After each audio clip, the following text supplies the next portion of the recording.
ಸ್ನೇಹಿತರೆ ಹಾಗೂ 7ನೇ ತರಗತಿಯ ಎಲ್ಲ ವಿದ್ಯಾರ್ಥಿಗಳಿಗೆ ಆತ್ಮೀಯವಾಗಿ ಸ್ವಾಗತ.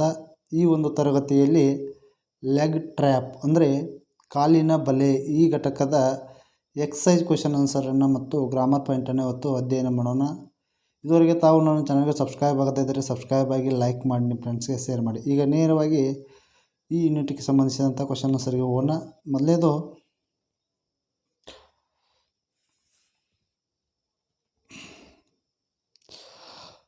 ಚೆಕ್ ಯುವರ್ ಅಂಡರ್ಸ್ಟ್ಯಾಂಡಿಂಗ್ ಅಂದರೆ ತಿಳುವಳಿಕೆ ಆಧಾರಿತ ಪ್ರಶ್ನೆಗಳು ನೋಡೋಣ. ಅದರಲ್ಲಿ C1 type question. Answer the following words, phrases and sentence. ಒಂದು ವಾಕ್ಯದಲ್ಲಿ ಒಂದು ಪದದಲ್ಲಿ ಉತ್ತರವನ್ನು ಬರೆಯೋದಾರೆ. ನೋಡಿ first question, what is the name of shoe shine boys. Shoe shine ಬೂಟನ್ನು ಪಾಲಿಶ್ ಮಾಡ್ತಕ್ಕಂಥ ಹುಡುಗನ ಹೆಸರು ಏನಾಗಿತ್ತು? Answer is the name of the shoe shine boy is Dheera. ಧೀರಾತ ಅವನ ನಿಕ್ ನೇಮ್ನಿಂದ ಕರೆಯಲಾಗ್ತಿತ್ತು. What is the name of shoe shine boy ಅಂದರೆ ಅವನ ಹೆಸರು Dheera. Who was he living with. ಅವನು ಎಲ್ಲಿ ವಾಸಿಸ್ತಿದ್ದ? ಹುಡುಗ ಎಲ್ಲಿ ವಾಸ ಮಾಡ್ತಿದ್ದ? He was living with his mother and sisters. ಅವೆಲ್ಲಿ ತನ್ನ ತಾಯಿ ಮತ್ತು ತಂಗಿ ಅಥವಾ ಅಕ್ಕನ ಜೊತೆಗೆ ಅಳುಗೆ ಮಾಡುವ ಜೀವನವನ್ನು ಸಾಗಿಸ್ತಾ ಇದ್ದ. Next, where did he sit to earn a living? Right answer, he would sit near cinema hall and polish shoes to earn his living. ತನ್ನ ಜೀವನವನ್ನು ಅವನು ಹುಡುಗ ಸಾಗಿಸಬೇಕಾದ್ರೆ ಸಿನಿಮಾ ಮಂದಿರದಲ್ಲಿ, ಸಿನಿಮಾ ಥಿಯೇಟ್ರ್ ಮುಂಭಾಗದಲ್ಲಿ ಬೂಟನ್ನು ಪಾಲಿಶ್ ಮಾಡುತ್ತಾ ತನ್ನ ಜೀವನವನ್ನು ಸಾಗಿಸ್ತಾ ಇದ್ದ. Check your understanding questions. ಅದರಲ್ಲಿ first, what was Dheera doing when he was humming a tune ಅಂತದ. Dheera was counting his days earning when he was humming a popular tune. ಧೀರಾನು ತನ್ನ ಜೀವನವನ್ನು ಸಾಗಿಸ್ಬೇಕಾದ್ರೆ ದಿನಾಲು ಏನು ಮಾಡ್ತದಂದ್ರೆ ಬೂಟನ್ನು ಪಾಲಿಶ್ ಮಾಡ್ತಿದ್ದ. ಆಮೇಲೆ ಪಾಪ್ಯುಲರ್ ಟ್ಯೂನನ್ನು ಅವನು ಮಾಡ್ತಿದ್ದ, ಹೆಮ್ಮಿಂಗ್ ಮಾಡ್ತಿದ್ದ. ಹೀಗಾಗಿ ಅದರ ಮೂಲಕ ನಾವು ಹಣವನ್ನು ಗಳಿಸ್ತಿದ್ದ. What made him stop it?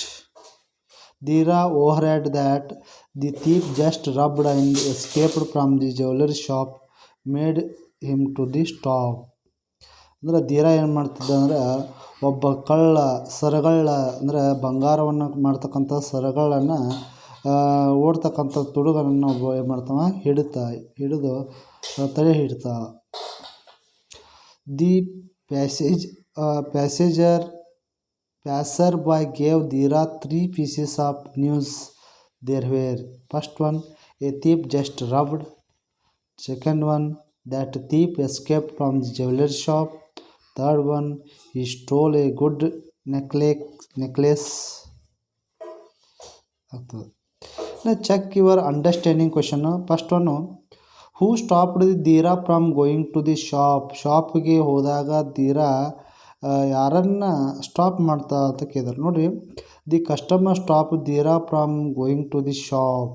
ಕಸ್ಟಮರನ್ನು stop ಮಾಡ್ತಾ. ಯಾಕಂದರೆ ಕಸ್ಟಮರ್ ಇದ್ದವ ಅಂದರೆ ಬೂಟ್ ಪಾಲಿಶ್ ಮಾಡಿಕೊಳ್ಳುವಂಥ ವ್ಯಕ್ತಿ ಏನಿರ್ತಲ್ಲ ಅವ ಕಸ್ಟಮರ್ ಆಗಿರ್ತಾ. ಅವನನ್ನು ಧೀರಾ ಇದ್ದಾವ ಏನು ಮಾಡ್ತಾ, ತುಡುಗ ಮಾಡಿದ ಕಾರಣ ಸರಗಳ ಇರೋದ್ರಿಂದ ಅವನನ್ನು ಹಿಡಿತಾವ. ಎರಡೂ ಶೂಸ್ಗೆ ದಾರವನ್ನು ಕಟ್ಟಿ ಅವನು ಬೀಳುವಂತೆ ಮಾಡ್ತಾನೆ. ಅವಾಗ ಅವು ಪೊಲೀಸರಿಗೆ ಅವನ್ನ ಹಿಡಿದು ಕೊಡ್ತಾವೆ. ಇದರಿಂದ ಅವನ ಧೀರ ಎಂಬ ಹೆಸರನ್ನು ಪಡ್ಕೊತ. Next, the strangers asked Dheera to do his work slowly as he had a lot of time. ಅಂದ್ರೆ stranger asked Dheera to do work slowly as he had a lot of time. ಅಂದ್ರೆ ಅವನ ಹತ್ತಿರ ಭಾಳಷ್ಟು ಸಮಯ ಇತ್ತು ಕೆಲಸ ಮಾಡಬೇಕಾದ್ರೆ. Next, what made the man look like a rich man. ಅವನು ರಿಚ್ ಮ್ಯಾನ್ ಥರ ಹೆಂಗೆ ಕಾಣಿಸ್ತಿದ್ದ? The man was wearing a costly clothes and crystal each watch made him look like a rich man. ಅಂದ್ರೆ ಆ ವ್ಯಕ್ತಿ ಒಬ್ಬ ಹೆಂಗೆ ಕಾಣಿಸ್ತಿದ್ದ ಅಂದರೆ ಅಷ್ಟು ಶ್ರೀಮಂತವಾಗಿರ್ತಕ್ಕಂಥ ವ್ಯಕ್ತಿ, ಒಳ್ಳೆಯ ಫ್ಯಾಮಿಲಿಯಿಂದ ಬಂದಂಥ ವ್ಯಕ್ತಿಯ ರೀತಿ ರಿಚ್ ಮ್ಯಾನ್ ಆಗಿ ಕಾಣ್ತಿದ್ದ. Check your understanding questions. ಇದರಲ್ಲಿ which sentences in the paragraph 5 shows the impatience of the ಕಸ್ಟಮರ್ದ ಅತಾರತಮ್ಯತೆ ಅಥವಾ ಹೆದರಿಕೆ ಯಾಕೆ ಉಂಟಾಯ್ತು. ಕಸ್ಟಮರ್ ನಾವು ಕಳ್ಳನಾಗಿದ್ದ ಕಾರಣ ಅವನಲ್ಲಿ ಹೆದರಿಕೆ ಉಂಟಾಗಿರ್ತದೆ. ಯು ಸಿಲ್ಲಿ ಬಾಯ್ ರೀ not during your job well B cried. This sentence shows the impatient of the customer. ಅಂದ್ರೆ ಆ ವ್ಯಕ್ತಿಯನ್ನು ನೋಡಿದಾಗ ಅವೇನು ಮಾಡ್ತಂದ್ರೆ ಅವು ಏನೋ ಕಳ್ಳತನ ಮಾಡಿರ್ತಕ್ಕಂಥ ವ್ಯಕ್ತಿಯ ರೀತಿಗೆ ಆ ಹುಡುಗನಿಗೆ ಕಂಡು ಬರ್ತಾ. ಅದಕ್ಕಾಗಿ ಅದು ಅವನು ಇಂಪೇಷನ್ಸ್ ಆಫ್ ಕಸ್ಟಮರ್ ಆಗಿತ್ತು. ಇನ್ನು how long did the customer ask Dheera to polish his shoes. The customer ask Dheera to polish his shoes for another 5 minutes. ಅಂದ್ರೆ ಧೀರಾನಿಗೆ ಆ ಕಸ್ಟಮರ್ ಇದ್ದವ ಹೇಗೆ ಶೂಸನ್ನು ಪಾಲಿಶ್ ಮಾಡೋಕ್ಕೆ ಹೇಳ್ತಾ ಅಂದಾಗ ಅವ ಕಸ್ಟಮರ್ ಪಾಲಿಶ್ ಟು ಆ ಶೂಸ್ ಅನದರ್ 5 minutes. 5 ಮಿನಿಟ್ ಕಾಲ ನೀವು ಬೂಟನ್ನು ಪಾಲಿಶ್ ಮಾಡುತ್ತಾ ಆ ಹುಡುಗನಿಗೆ ಹೇಳ್ತಾ. ಅವಾಗ next question, check your understanding. First one, what did Dheera find in his shoes. ಶೂಸ್ದಲ್ಲಿ ಧೀರಾ ಏನನ್ನು ಕಾಣ್ತಾ ಫೈಂಡ್ ಔಟ್ ಮಾಡ್ತಾ ಶೂಸ್ ಪಾಲಿಶ್ ಮಾಡ್ಕೊಳ್ತಕ್ಕಂಥ ಕಸ್ಟಮರ್ನ ಏನು ಕಾಣ್ತಾ ಅಂದಾಗ Dheera found is gold necklace in the shoes. ಆ ಶೂಸ್ ಒಳಗೆ ಇರ್ತಕ್ಕಂಥ ಗೋಲ್ಡ್ ನೆಕ್ಲೆಸ್ಸನ್ನು ಆ ಧೀರಾ ಆ ಸರಗಳಲ್ಲಿ ನೋಡ್ತಾ. ಇನ್ನು where was the herd of thief. The herd of was in the thief was in the pocket. Was in pocket ಅಂದ್ರೆ ಅದನ್ನು ಏನು ಮಾಡ್ಕೊತಾವ, ತನ್ನ ಪಾಕೆಟ್ದಲ್ಲಿ ಕಳ್ಳಿದ್ದವ ಸರಗಳಿದ್ದವ ಅದನ್ನು ಬಂಗಾರದ ನೆಕ್ಲೆಸನ್ನು ತನ್ನ ಪಾಕೆಟ್ದಲ್ಲಿ ಹಾಕಿಕೊಳ್ತಾ.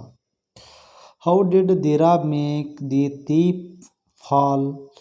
Dheera quickly tied the end of the lace of the 2 shoes.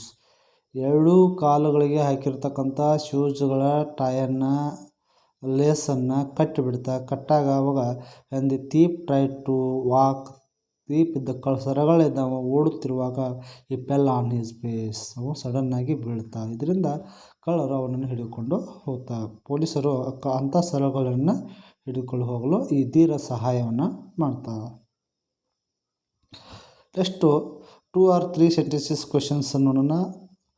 What do you understanding from Dheera story. Dheera ಸ್ಟೋರಿಯ ಮೂಲಕ ನಿಮಗೇನು ಗೊತ್ತಾಗ್ತದೆ ಕೇಳಿದ್ರು. ನೋಡಿರಿ, ಧೀರಾ ವಾಸ್ ಕರೇಜಿಯಸ್ ಬಾಯ್ ಆಗಿರ್ತಾ. He had a good presence of mind. He was bold and ready to risk when it is necessary. ಅಂದರೆ ಧೀರಾ ಅಷ್ಟು stage courage ಇರ್ತಕ್ಕಂಥ ವ್ಯಕ್ತಿ. ಆಮೇಲೆ ಗುಡ್ ಪ್ರೆಸೆನ್ಸ್ ಮೈಂಡ್ ಅಂದರೆ ಪ್ರಚಲಿತ ಘಟನೆಯಲ್ಲಿ ಯಾವ ರೀತಿ ಅವನು ವ್ಯಕ್ತಿ ಮಾತಾಡಬೇಕು ಅನ್ನೋ ಗೊತ್ತದ. ಹಿ ವಾಸ್ ಬೋಲ್ಡ್ ಆಗಿರ್ತಕ್ಕಂಥ ವ್ಯಕ್ತಿ. ಆಮೇಲೆ ರೆಡಿ ಟು ರಿಸ್ಕ್ದಲ್ಲಿ ಭಾಳಷ್ಟು ರಿಸ್ಕ್ ತೊಗೊಂಡು ಕಾರ್ಯನಿರ್ವಹಿಸ್ತಕ್ಕಂಥದ್ದು. He was also is intelligent boy. ಭಾಳಷ್ಟು ಬುದ್ಧಿವಂತ ಹುಡುಗವ. We can understanding that we should to brave as Dheera. ಅಂದ್ರೆ ಈ ಧೀರನ ಒಂದು ಧೀರತನವನ್ನು ನಾವು ಮೆಚ್ಚಬೇಕಾಗ್ತದೆ, ಬುದ್ಧಿವಂತಿಕೆಯನ್ನು ನಾವು ಮೆಚ್ಚಬೇಕಾಗ್ತದೆ. Describe the customer who approach Dheera. ಅದರ ಕಸ್ಟಮರ್ ಇದ್ದ ಧೀರನ್ನ ಯಾವ ರೀತಿ ಅಪ್ರೋಚ್ ಮಾಡ್ತಾನೋ ವಿವರಿಸಿ ಅಂದ. ನೋಡಿರಿ, the customer was wearing a pink shirt and red tie. Pink ಶರ್ಟನ್ನು ಹಾಕಿರ್ತಾ. ಆಮೇಲೆ ರೆಡ್ ಟೈಯನ್ನು ಆ ಕಸ್ಟಮರು ಶೂ ಪಾಲಿಶ್ ಮಾಡಿಸ್ಕೊಳ್ತಕ್ಕಂಥ ಕಸ್ಟಮರ್ದು ಪಿಂಕ್ ಶರ್ಟ್ ಇರ್ತದೆ, ರೆಡ್ ಟೈ ಇರ್ತದೆ. He looked like a rich man. ಮತ್ತು ಹೆಂಗೆ ಕಾಣ್ತಿರ್ತಾರೆ, ರಿಚ್ ಮ್ಯಾನ್ ಥರ ಕಾಣ್ತಾ. He was not a hurry and gave his shoes to polish it. ಅವನು ಆ ಶೂಸನ್ನು ಪಾಲಿಶ್ ಮಾಡೋಕ್ಕೆ ಹೋಗ್ತಾರೆ. ಅವನಲ್ಲಿ ಆಗ್ತಕ್ಕಂಥ ಮುಖಚರ್ಯದ ಬದಲಾವಣೆ ನೋಡಿದಾಗ ಇವು ಸರಗಳು ಅನ್ನೋದು ಆ ಹುಡುಗನಿಗೆ ಗೊತ್ತಾಗ್ತದೆ. ಇನ್ನು how did Dheera polish the customer ಶೂಸನ್ನು ಯಾವ ರೀತಿ ಪಾಲಿಶ್ ಮಾಡ್ತಾ, ಹೇಗೆ ಪಾಲಿಶ್ ಮಾಡಿದ. Dheera dusted the shoes with yellow clothes, then opened tiny took out his some polish and swore it is one of his brush and started shining shoes.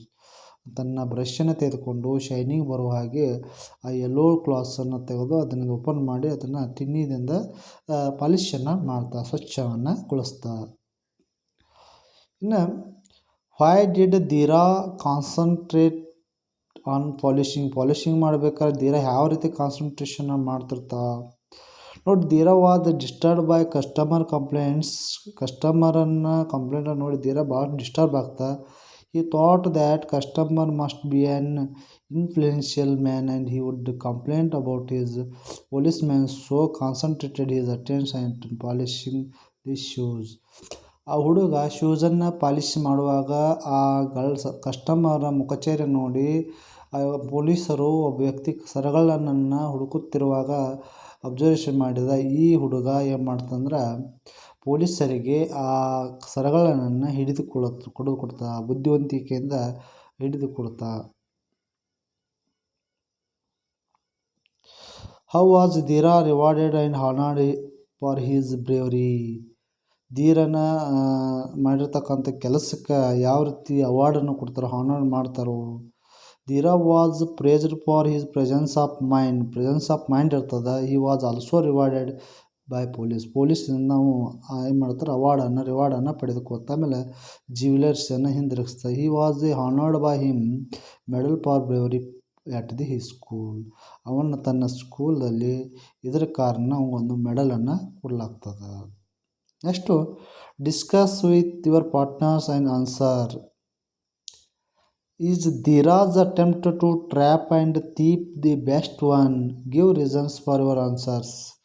ಅಂದ್ರೆ ಧೀರ ಸರಗಳನ್ನು ಯಾವ ರೀತಿ trap ಮಾಡ್ತಾ ಅನ್ನೋದನ್ನು, ಒಬ್ಬನೇ ಯಾವ ರೀತಿ ಹಿಡಿತಾ ಅನ್ನೋದನ್ನು ವಿವರಿಸಿ ಅಂದ್ರೆ ನೋಡಿ. Yes, Dheera's attempt to trap thief was really best one because it was a presence of mind his courageous doing right thing of the right time. Dheera ನಾವು ತನ್ನ ಪ್ರೆಸೆನ್ಸ್ ಆಫ್ ಮೈಂಡನ್ನು ಯೂಸ್ ಮಾಡಿ ಮತ್ತು ತನ್ನ ಸ್ಟೇಜ್ ಅಲ್ಲ, ಜಸ್ಟ್ ತನ್ನ ಧೀರತನವನ್ನು ತನ್ನ ಕರೇಜನ್ನು ಏನು ಮಾಡ್ತಾರೆ ರೈಟ್ ಟೈಮ್ದಾಗ ಯೂಸ್ ಮಾಡ್ತಾ ಅಂತ ಹೇಳಿದರು.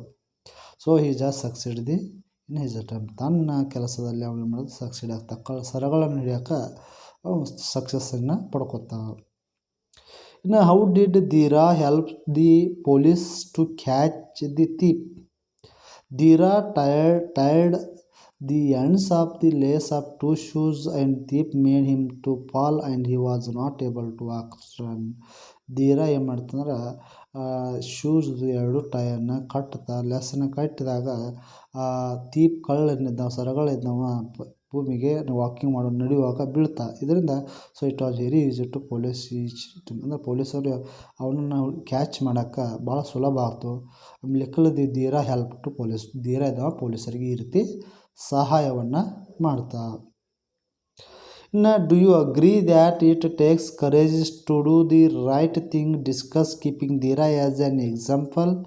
S, Dheera as a example. ಯಾಕೆ courage is necessary to do right thing. Dheera had courage to trap the thief up. Hadn't such courageous it was not possible to catch the ಥೀಪ್.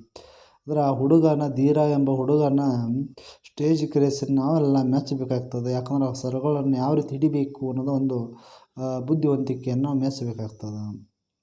ಇನ್ನು ಗ್ರಾಮರ್ ಪಾಯಿಂಟ್ ನೋಡೋಣ. A and the ಎಂಬ ಆರ್ಟಿಕಲನ್ನು ನಾವಿಲ್ಲಿ ಒಂದು ಪ್ಯಾರಾಗ್ರಾಫಲ್ಲಿ ಸರಿಯಾಗಿ ತುಂಬಬೇಕಾಗ್ತದೆ. ನೋಡಿ, one is the done for you ಅಂದ ನೋಡಿ. ದೇರ್ ವಾಸ್ ಎ ಬರ್ತದಲ್ಲಿ. A marriage in our village last week ಬರ್ತದೆ.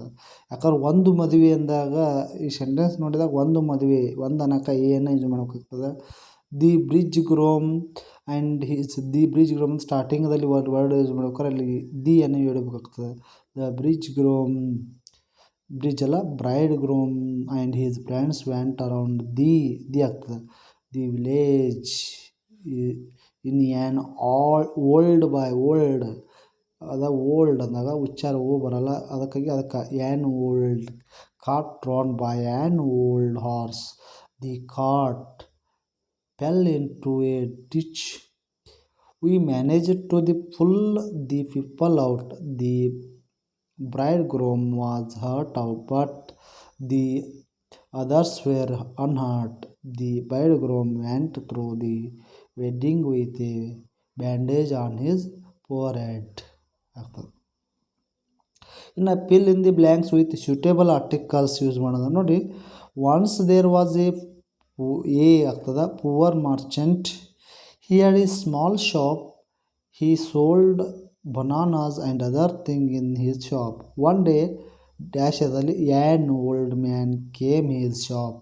was a poor and is in rags. The shopkeeper took pity on him and gave him some money. The poor man was pleased. He thanked the shopkeepers for his help. ಆಗ್ತದೆ ಇನ್ನು more ಆರ್ಟಿಕಲ್ಸನ್ನು ಇಲ್ಲಿ ಕೊಡ್ಲಿಕ್ಕೆ sheet ಇದ್ದಾಗ ಇಲ್ಲಿ I ವ್ಯಾಂಟ್ the ಆಗ್ತದೆ airport at 6 AM yesterday. I had to catch a flight of Paris. The queues at the airport was very long, so I had to wait for a long time. Once the plane took off, I ate a good meal, a rare occurrence on the aeroplane. Later, I fell asleep for about an hour. After I wake up, I felt refreshed, and generally it was a smooth flight. Next let us know about tenses. Tense ಬಗ್ಗೆ ಬರೀರಿ ನೋಡಿ ಯಾವ tense ಆಗ್ತದೆ ಅನ್ನೋದನ್ನು ನೀವು tense ಫಾರ್ಮನ್ನು use ಮಾಡೋಕೆ ನೋಡಿ. Fill in the blanks past tense form verbs given the brackets thus rearrange the jumbled sentence form. ಅಂದ್ರೆ ಪಾಸ್ಟ್ ಟೆನ್ಸ್ ಸೆಂಟೆನ್ಸ್ ಅದಾವೆ, ಅವುಗಳನ್ನು ನೀವು ಕರೆಕ್ಟಾಗಿ ಪಾಸ್ಟ್ ಟೆನ್ಸ್ದಾಗ ಯಾವ್ದು ರೀತಿ ಆಗ್ತದೆ. A milkmaid went go to the meadow to milk her cows. ಅಂದರೆ ಗೋದು ಇದು ಪ್ರೆಸೆಂಟ್ ಟೆನ್ಸ್ ಇದ್ದಾಗ ಪಾಸ್ಟ್ ಟೆನ್ಸ್ದಲ್ಲಿ ಗೋ ವ್ಯಾಂಟ್ ಆಗ್ತದೆ. ಅದೇ ರೀತಿ ಸೆಕೆಂಡ್ ಸೆಂಟೆನ್ಸ್ದಲ್ಲಿ ಥಿಂಕ್ ಅದ, ಥಿಂಕ್ ಇದ್ದದ್ದು ಥಾಟ್ ಆಗ್ತದೆ. ಡ್ರೀಮ್ ಇದ್ದು ಡ್ರೀಮ್ಟ್ ಆಗ್ತದೆ. ಲೂಸ್ ಇದ್ದು ಲಾಸ್ಟ್ ಆಗ್ತದೆ. ಫಾರ್ಗೆಟ್ ಇದು ಫಾರ್ಗಾಟ್ ಆಗ್ತದೆ. ಗೆಟ್ ಇದ್ದದ್ದು ಗಾಟ್. ಡಿಸೈಡ್ ಇದ್ದದ್ದು ಡಿಸೈಡೆಡ್. ಅದೇ ರೀತಿ ಪ್ಲೇನ್ ಇದ್ದದ್ದು ಪ್ಲೇನ್ ಅಲ್ಲದ ಪ್ಲ್ಯಾನ್ ಇದ್ದದ್ದು ಪ್ಲ್ಯಾನ್ಡ್ ಆಗ್ತದೆ. ಡಿಸೈಡೆಡ್ ಆಗ್ತದೆ. ಇನ್ನು ಟಾಸ್ಡ್ ಆಗ್ತದೆ. ಇನ್ನು ಫೆಲ್ ಆಗ್ತದೆ. ಹ್ಯಾವ್ ಆಗ್ತದೆ. ಇಷ್ಟು ಈ ಘಟಕದ ಕ್ವಶನ್ ಆನ್ಸರು. ಇವುಗಳ ಬಗ್ಗೆ ವಿದ್ಯಾರ್ಥಿಗಳಿಗೆ ಏನಾದರೂ ಡೌಟ್ಸ್ ಇದ್ದರೆ ನನ್ನ ಚಾನಲ್ಗೆ ಶೇರ್ ಮಾಡಿ ಮತ್ತು ಕಮೆಂಟ್ ಮಾಡಿ ಅಂತ ಹೇಳ್ತಾ, ಇದು ನನ್ನ ಚಾನಲ್ ವೀಕ್ಷಣೆ ಮಾಡಿರ್ತಕ್ಕಂಥ ಎಲ್ಲ ಸ್ನೇಹಿತರಿಗೂ ಹಾಗೂ ವಿದ್ಯಾರ್ಥಿಗಳು ಧನ್ಯವಾದ ತಿಳಿಸುತ್ತಾ ಥ್ಯಾಂಕ್ ಯು ಟು ಆಲ್.